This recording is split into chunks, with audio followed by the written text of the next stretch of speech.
Sir एक interview मैंने दिया था और वहीं पे एक मेरे साथ था जो कि बहुत ही स्ट्रेस्ड आउट था और हर दूसरे सेकंड मेरे को बोल रहा था यार अंदर जाके क्या होगा, वो क्या पूछेंगे, मेरे को बड़ा डर लग रहा है, नहीं हुआ तो क्या होगा। और एक मैं था जो कह रहा था कि मतलब मेरे को वहाँ जाना नहीं था। तो फिर मैंने बोला कि यार मैं बस चेक करने आया हूँ कि मैं कितना केपेबल हूँ। तो फिर हो गया तो हो गया, नहीं हुआ तो नहीं हुआ, ऐसे करके मैं बहुत ही चिल्ड आउट था। मैं सबको बोल रहा था क्या हो गया, नहीं हुआ तो कुछ और हो जाएगा।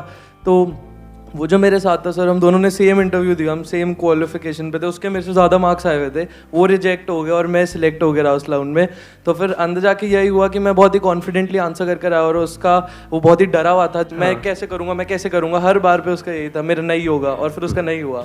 बड़ी कमाल की बात बोली। Let's give big hand for him. Please have a seat. देखो, एक बंदा है इंटरव्यू में डरा हुआ है, एक है उसको कोई फर्क ही नहीं पड़ रहा है। तो क्या फर्क है इन दोनों में अगर ध्यान से देखोगे तो? एक है वहां पर उस इंटरव्यू को क्रैक करने के लिए गया है, एक है जो मजे के लिए गया है, मतलब उसको नहीं भी होने से कोई फर्क नहीं पड़ता है। और दूसरा बंदा है वो इस थॉट से ही डर जाता है कि अगर नहीं हुआ तो पता नहीं क्या होगा। अब यहां पे एक बहुत इंटरेस्टिंग, मतलब बड़ा कमाल का एक कॉन्ट्रडिक्शन है कि अगर आप चाहते हो कि आपका हो जाए, जो भी आप चाहते हो, कोई खेल खेल रहे हो और आप जीतना चाहते हो, तो आपके हारने के चांसेस बहुत ज्यादा है। और अगर आप खेल रहे हो खेलने के लिए, तो अब आपको हराने का कोई तरीका ही नहीं है। अगर दोनों की स्किल बराबर है तो कंडीशंस अप्लाई, इसको ध्यान से समझ लेना। अगर बैकग्राउंड में फर्क है तब तो वहां पर ये सब दिमाग लगाने की जरूरत ही नहीं है कि एक बंदा है ग्रेजुएट है, एक नहीं है। तो ग्रेजुएट का हो गया क्योंकि वहां पर लिखा हुआ था कि भाई ग्रेजुएट्स के लिए है, तो दूसरे को बाहर कर दिया। तो अब इसकी हम बात नहीं कर रहे हैं, हम कह रहे हैं एक ही कॉलेज से दो बच्चे निकल करके आए हैं और एक डर रहा है, एक नहीं डर रहा है। तो डर का कॉज क्या है उसको हम फाइंड आउट करने की कोशिश कर रहे हैं। इसको आप डर भी बोल सकते हो, इसको स्ट्रेस भी बोल सकते हो, इसको प्रेशर भी बोल सकते हो, जिसकी वजह से क्या होता है, हमारी जो कैपेबिलिटी है, जिस लेवल पे हम परफॉर्म कर सकते हैं उस लेवल पे हम नहीं कर पाते। क्योंकि जितना आप उस सक्सेस के बारे में सोचोगे कि मेरा ये जॉब इंटरव्यू क्रैक होगा होगा होगा होगा होगा, उतना ही आपके अंदर डर भी पैदा हो जाएगा, वो ना होने का डर। देख रहे हो ना दोनों में क्या फर्क था? एक में था कि मेरे को जॉब मिल जाए, अदर डिजायर कुड बी कितना मजा आएगा, इंटरव्यू के लिए जा रहा हूं, पहली बार जा रहा हूं, देखता हूं क्या होगा वहां पर। मतलब you are acting out of curiosity, एक बच्चे की तरह। ठीक है, हो गया नहीं हुआ कोई बात नहीं, क्या फर्क पड़ता है, यहां नहीं हुआ तो ये थोड़ी कि लाइफ खत्म हो जाएगी, या हो भी गया तो ये मतलब थोड़ी है कि जिंदगी भर यहीं पे रहने वाला हूं। हो सकता है वैसे ही निकाल दें 4 दिन बाद, तो ये भी तो हो जाता है, नहीं होता है। तो कहने का मतलब है कि ये नहीं कि ये हो रहा है वो हो रहा है, मतलब you are excited about the process. एक तरफ से you are excited only about the outcome. Job मिल गई तो मजा आ जाएगा, नहीं तो बुरा हाल हो जाएगा। तो आप एक भिखमंगों की तरह जियोगे। क्यों? क्योंकि डरे ही रहोगे ना। जॉब मिल भी गई ऐसे बंदे को, क्या वो डर डर के काम नहीं करेगा? क्योंकि मुझे यहां से निकाल दिया तो मैं बर्बाद हो जाऊंगा। क्या बर्बाद हो जाऊंगा? और तब अगर उसको ऊपर वाले बंदे आकर के कहेंगे, कठपुतली की तरह नचाएंगे कि तेरे को सारे गलत काम करने हैं दुनिया जहान के, करेगा या नहीं करेगा? तो उसकी अपनी लाइफ बची कहां है? वो तो पपेट बन गया है, किसी और के हाथ में उसकी डोर है, वो नचा रहा है उसको। फॉर एग्जाम्पल कोई बंदा है, उसकी सोच है कि मुझे तो एक टॉप स्टार बनना है, कि मतलब बॉलीवुड में डेली, मतलब बॉम्बे अगर आप लोगों को पता हो तो, कि डेली हजारों लोग ट्रेन से उतरते हैं हीरो बनने के लिए, एक्टर बनने के लिए नहीं, हीरो बनने के लिए। सबको हीरो बनना है। तो क्या होता है उन लोगों का हाल?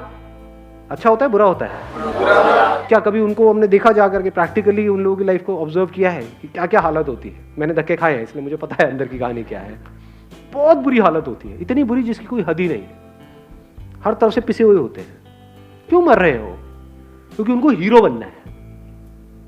अब अगर उनको कोई सपना दिखाएगा कि हाँ, या उनको कोई रास्ता मिलेगा कि हाँ बेटा मैं तेरे को हीरो बना दूंगा, लेकिन जो मैं कहूंगा वो करना पड़ेगा, वो करेगा या मना करेगा? तो उसके अंदर बचा क्या सोच रहे हो? अगर दुनिया जहान के उसको गलत काम करने पड़ रहे हैं वो बनने के लिए, वो करने के लिए जो वो करना चाहता है, तो वो बन भी गया तो अंदर कुछ बचेगा ही नहीं। तब तक 5-10 साल में कुछ बचेगा ही नहीं। शक्ल देखोगे तो सब कुछ नकली होगा वहां पर, नकली हंसी, नकली सक्सेस, अंदर से सब खोखला, सब खाली। तो दूसरा तरीका क्या हो सकता है लाइफ को जीने का? अगर वो बंदा समझ पा रहा है तो वो क्या कहेगा? भाड़ में क्या हीरो हीरोइन, इस सबसे क्या बनूं? एक्टिंग में है मेरा इंटरेस्ट, मेरे को एक्टर बनना है। एक्टर कौन है? एक्टर के लिए क्या बड़ा क्या छोटा? समझ रहे हो? अगर कोई एक्टर है तो उसके लिए स्टेज बड़ा या छोटा नहीं होता है, हीरो के लिए बड़ा छोटा होता है कि ये छोटा स्टेज है, मैं यहाँ पे कैसे आऊंगा। समझ रहे हो? तो ये कुछ बेसिक सी चीजें हैं जो अगर इस लाइफ में इस टाइम पे अगर आपको समझ आ गई ना तो बड़ी कमाल की लाइफ हो सकती है। हाँ, आप बोलिए।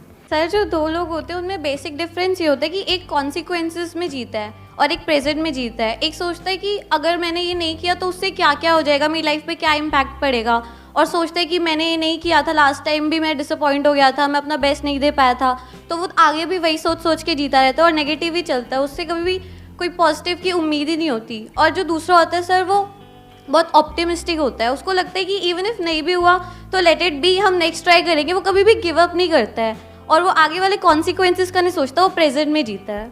Excellent, let's give big hand for her.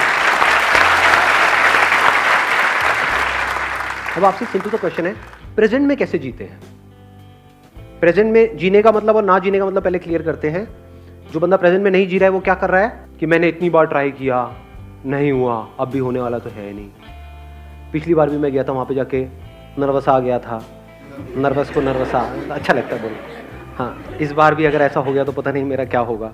तो वो पास्ट में जी रहा है या फिर फ्यूचर में, अगर नहीं हुआ हो तो पता नहीं घर जाके कितने जूते पड़ेंगे। घर वालों ने पूरा टीका भी करके भेजा इस बार तो। और कई बार ऐसा भी होता है वो टीके की वजह से जॉब नहीं मिलती है। भाई हमारी बलि चढ़ाने आया है तो क्या करने आया है? द पॉइंट इज कि एक बंदा है जो पास्ट में जी रहा है या फ्यूचर में जी रहा है, अगर वो एक्साइटेड भी हो रहा है सोच करके कि हाँ अब तो मुझे मिलेगी मिलेगी मिलेगी मिलेगी जॉब, ये वो, तो उस एक्साइटमेंट में भी हो सकता है वो रायता फैला रहा है अंदर जा करके। होता नहीं है, कई बार ओवर कॉन्फिडेंट हो जाते हैं। मतलब वहां पे टेबल पे गए, बैठे अपनी फाइल बैग, ले देख क्या है तू, तेरी जगह मेरे पास होगी, ये कुर्सी दिख रही है, बहुत सेशन देखे हैं मैंने उसके, क्या लगा रहा है मुझे तू?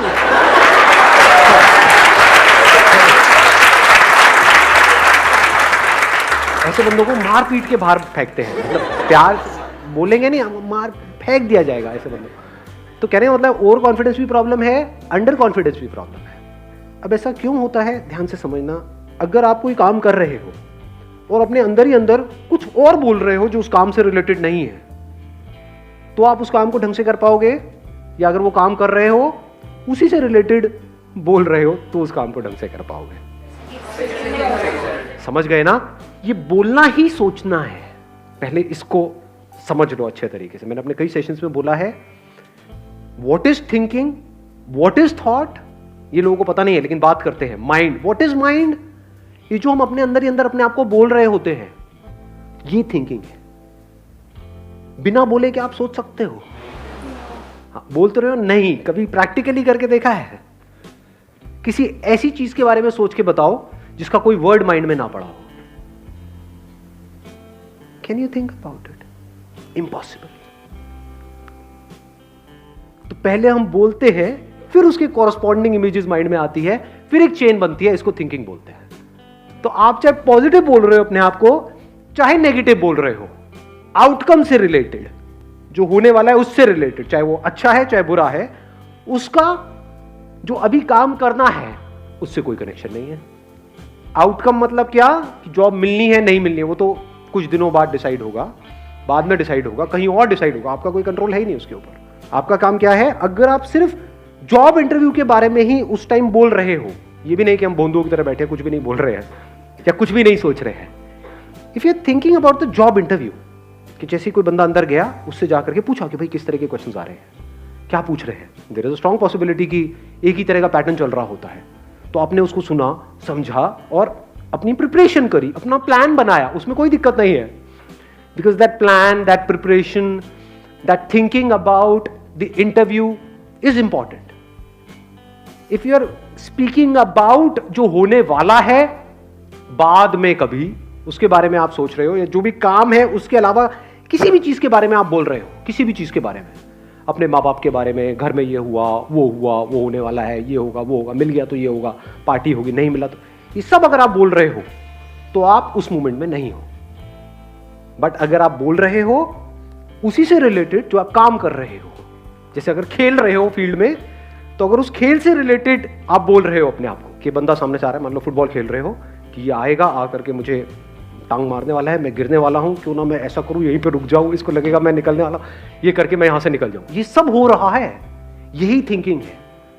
बड़ी तेजी से हो रहा होता है ये काम पूरा का पूरा। तो अगर आप उस गेम से रिलेटेड अपने आप को बोल रहे हो, सोच रहे हो, उसमें कोई प्रॉब्लम है?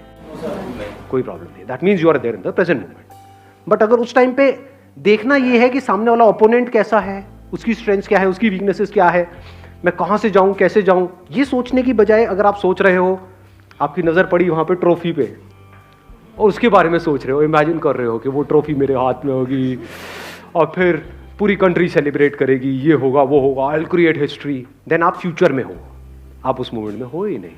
अब आप हार जाओगे।